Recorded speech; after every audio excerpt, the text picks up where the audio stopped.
The city of St. Clair in Michigan sits along the banks of the St. Clair River, a quiet place where neighbors recognize each other and the rhythm of daily life moves slowly. It was the kind of town where families stayed for generations, where trouble, when it arrived, felt foreign and misplaced. On Monday, January 27, 2014, 59-year-old Donna Scrivo walked into the local police station and filed a missing persons report for her son, 32-year-old Ramsay Scrivo. She told them he had left their home the previous evening around 6:30 p.m. to go to the shop, possibly to buy cigarettes or visit one of the local bars. He had simply not come back. She had been calling his phone over and over, she said, but there had been no answer. No texts. Nothing. Ramsay was 32, old enough that under normal circumstances, a man being out overnight might not have raised immediate alarm. But the circumstances surrounding Ramsay Scrivo were anything but normal. Donna explained that her son had been diagnosed with psychosis, depression, and paranoia. She currently held temporary guardianship over him on an emergency basis because he was considered a danger to himself. She described him as suicidal, fragile, and deeply affected by the recent death of his father. With that information on the table, the urgency shifted. To understand what happened to Ramsay Scrivo, it is necessary to understand the years that led to January 2014. Ramsay had struggled for most of his adult life to find stable footing. He trained as an accountant but resigned after a supervisor criticized his work. He moved into construction. He tried starting a lawn maintenance business. None of it lasted. By the time he turned 30, the only person willing to employ him was his own father, Daniel Scrivo, who brought him into his work. Even that did not hold.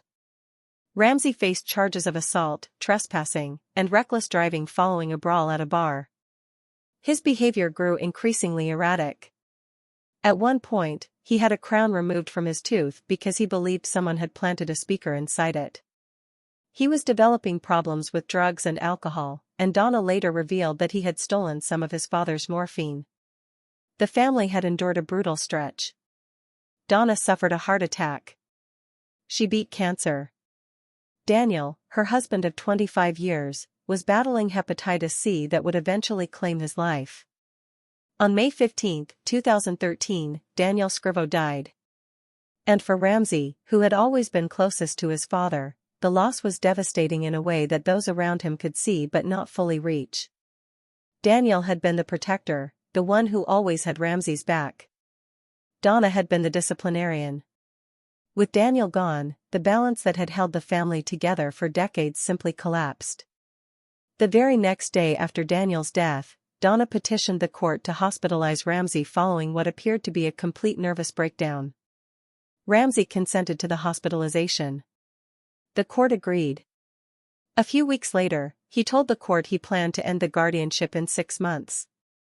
He said he wanted to cooperate with treatment, take his medication, and listen to his mother. But compliance did not last. Ramsay told people he feared someone was trying to poison him. He stopped taking his medication. His mental state was deteriorating again, and Donna, a registered nurse by profession, was the only person left to manage it. After a fire damaged Donna and Daniel's home, she moved into Ramsay's condo, a property his parents had purchased for him so he could maintain some independence while staying close. The arrangement placed a grieving, mentally unstable son and a grieving, exhausted mother under the same roof with no buffer between them. Now picture this. It is late January 2014, and Ramsay has vanished. Due to his outstanding charges from the bar brawl, his probation officer was contacted. He confirmed that Ramsay disappearing without word was not something he had ever done before. This was out of character even for someone as unpredictable as Ramsay had become. Donna was asked to provide a photograph so that the local news could run the story and get more eyes searching. She refused. She said she did not want her son's problems and mental health issues displayed publicly. She wanted to protect his reputation. It was an unusual decision for a mother desperate to find her missing child, but her wishes were respected. Efforts turned to tracking his phone, debit card, and credit card activity. Nothing came back. No cards had been used in days. His phone was eventually located in a random garden, discarded. Contact with his cell phone provider yielded little additional information. Meanwhile, the winter of 2014 had been one of the coldest in 100 years. If Ramsay was out there somewhere without his coat, without his medication, without his phone, and with very little money, every hour that passed reduced the chances of finding him alive. A large lake near his home had frozen over completely, and fearing he may have fallen through the ice, search teams began looking there as well. 3 days later, on January 30, 2014, roughly 40 miles from where the Scrivos lived, the landscape shifted from suburban streets to sparse, rural roads. It was the kind of area where anything out of place was immediately noticeable. That afternoon, 2 friends, both named Andrea, were driving to pick up their children from school when they spotted something on the side of the road near Clair shores. Several bags had been left there, and something else was lying in the road itself. Their first thought was that a hunter had discarded remains of an animal, or perhaps something had been struck by a car. They decided to pull over and move whatever it was off the road. What they found was not animal remains. It was a human head. Within hours, 5 bags were recovered from the surrounding area. One contained an electric saw covered in blood. Another held clothing and partially burned papers. The remaining 3 bags were filled with body parts. The victim was determined to be a white male in his late 20s or early 30s who had been killed within the last few days. He had been dismembered, burned, and mutilated.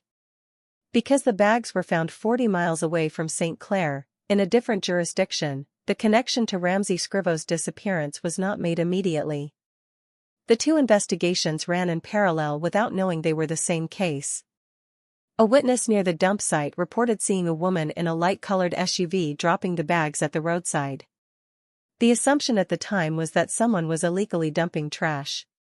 Using the witness timeline, a nearby gas station's surveillance footage captured the vehicle and its driver. Back in St. Clair, Donna had been watching the news. When the story about unidentified remains found in bags along a rural road aired, she called the detectives handling Ramsay's missing persons case. Had they found him, she asked. The detectives contacted the medical examiner in the other jurisdiction and requested a description of the deceased. Without telling Donna directly, they recognized that the description matched Ramsay. And here is where everything began to unravel. Ramsay's phone data had arrived. The record showed something that directly contradicted what Donna had told them. She claimed she had been calling his phone nonstop since he disappeared. The record showed no calls from her at all. Not a single one. No missed calls. No texts. Nothing. The detectives then turned their attention to the surveillance footage of the woman in the SUV. There was no doubt in their minds. It was Donna Scrivo. The gas station employee who served her that day remembered her clearly, describing her as panicky and frantic. And here was another detail that did not sit right. The SUV was Daniel's old vehicle, a mid-1990s GMC Jimmy. Donna had donated it to a charity just hours after she was captured on camera driving it. When confronted with the surveillance photographs of herself at the gas station, Donna immediately changed her story. Yes, she admitted, it was her in the footage. But she denied killing her son. She said she had been driving around the area looking for him. The detective pressed further. He pointed out the obvious. Ramsay did not fall apart at the side of the road on his own. Donna paused and said she thought she needed an attorney. There was enough to arrest her for the disposal of his remains, but the full picture was still forming. Her vehicle, still at the charity where she had donated it, was examined. Blood was found inside. Ramsay's blood. When they entered his condo, the smell of bleach hit them before they even crossed the threshold. A neighbor confirmed the odor had been overwhelming for days, detectable even from outside the unit. Blood belonging to Ramsay was found throughout the home, with the heaviest concentration in the bathroom. He had been dismembered in his own bathtub. Burn marks scarred the sides of the tub. A receipt was recovered for a circular saw purchased just before Donna walked into the police station to report her son missing. Surveillance footage showed her buying this very saw. A neighbor reported seeing Donna that morning loading heavy black bags into the SUV by herself, visibly struggling with the weight. No one else was present. Donna Scrivo was charged with dismemberment, disinterment, and mutilation. Her bond, initially set at $100,000, was raised to $250,000 after she misrepresented her finances to the court. The autopsy results, when they finally arrived, told the rest of the story. Ramsay Scrivo died from asphyxiation. He had ligature marks on his neck and blunt force trauma to his head and shoulders. His system contained a near-fatal level of Xanax. While Donna confirmed that Ramsay did take Xanax and frequently abused prescription drugs, the quantity found in his body pointed to something deliberate. The Xanax prescription was in Donna's name. It had been recently refilled, but when recovered, the bottle contained only a single pill remaining. The timeline that emerged was methodical. Donna drugged her son with an almost lethal dose of Xanax, rendering him unconscious. She then strangled him. Afterward, she dismembered his body in the bathtub using the circular saw she had purchased. She loaded the bags into the SUV, drove 40 miles to a rural area, and scattered them along the roadside. She returned, cleaned the condo with bleach, donated the vehicle, and walked into the police station the next morning to report her son missing. That same weekend, between the killing and the police report, she ordered a pizza from Domino's. She went to Lowe's. She visited the insurance company. She called to donate the car. She carried on as if it were a normal series of errands. Think about that sequence for a moment. A pizza delivery while your son lies dead upstairs. Multiple trips to a hardware store in broad daylight.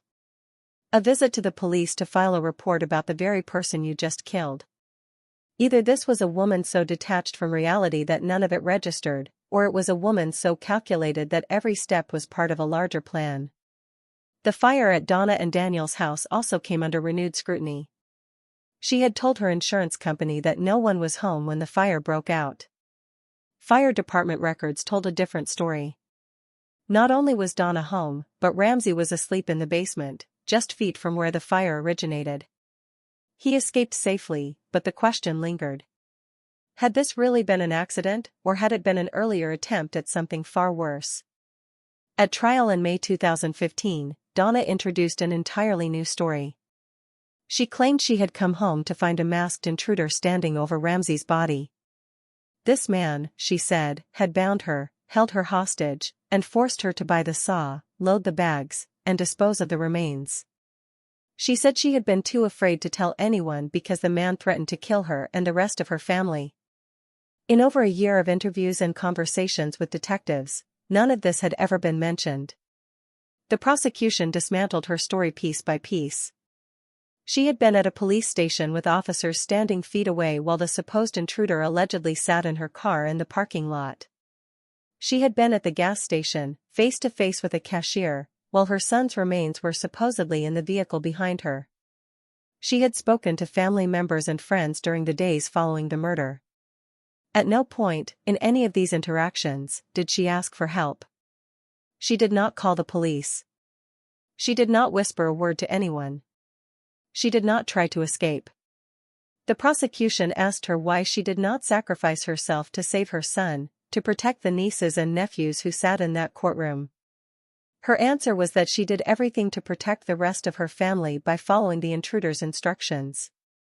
On the stand, Donna required written notes to recount the details of her son's murder. The prosecution made the point plainly. If this was the most traumatic event of her life, why were those details not burned permanently into her memory? The only reason to need notes, they argued, was to keep a fabricated story consistent. One possible motive emerged during the trial. Approximately a year before Ramsay's death, Donna attended a high school reunion where she reconnected with a man she had known years earlier. The two began texting frequently. He lived in Texas.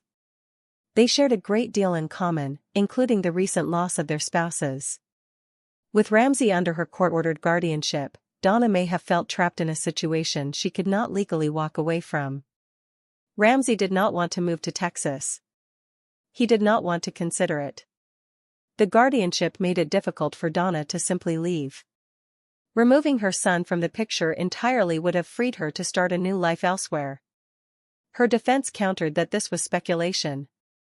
They pointed out that none of Ramsay's DNA was found on Donna's body and none of hers on his. They argued that at 110 pounds, she could not have physically moved a 235-pound man into the bathtub. They noted there was no life insurance policy and no documented history of physical abuse. But the jury heard a mother who lied to her own mother-in-law. Who lied to her son's probation officer. Who lied to every detective assigned to the case. Who lied to the employees at Lowe's. Who purchased a circular saw, bought bleach, donated the murder vehicle within hours, and filed a missing persons report for a son she already knew was dead. They heard about a woman who ordered a pizza while her son's body lay in the next room. Donna Scrivo was found guilty on all counts. First-degree murder. Disinterment and mutilation of a dead body. Removal of a body without medical examiner permission. The judge told her that in all the years on the bench, this was perhaps the most heinous crime ever seen in that courtroom. The horrific nature of the offense, the judge said, defied belief. That she did it to her very own son made it incomprehensible. She was sentenced to life in prison without the possibility of parole. The judge acknowledged that even the harshest sentence available did not feel adequate. During her sentencing, Donna spoke for approximately 20 minutes, still arguing with the court, still maintaining the story of the masked stranger. Even in that final moment, she would not let the fiction go. Andrea, the two friends who found Ramsay's remains on the side of that rural road, attended the sentencing. One of them said she sees a severed head every day of her life and hoped that closing this chapter would let her finally put it away. Some people who knew Donna could never reconcile the woman they remembered with the crime she committed. They described her as kind, caring, and an exemplary nurse who doted on her family. Others looked at the sequence of events and saw a pattern that stretched back further than anyone realized. The fire. The guardianship. The isolation. The slow, quiet tightening of control over a son who could not protect himself. Ramsay Scrivo was 32 years old. He was a man broken by grief, failed by his own mind, and unable to find his place in the world. The one person legally responsible for his care, the one person the court trusted to keep him safe, was the person who ended his life. There is a particular kind of horror that lives in the space between what we expect from a parent and what actually happened inside that condo on a freezing night in January. It is the kind of horror that does not resolve neatly, no matter how many years pass or how firm the verdict. Because somewhere beneath all the evidence and all the lies, there is a question that has no clean answer. At what point does someone stop being a caregiver and start becoming something else entirely, and is it possible that no one, not even the person themselves, recognizes the moment it happens?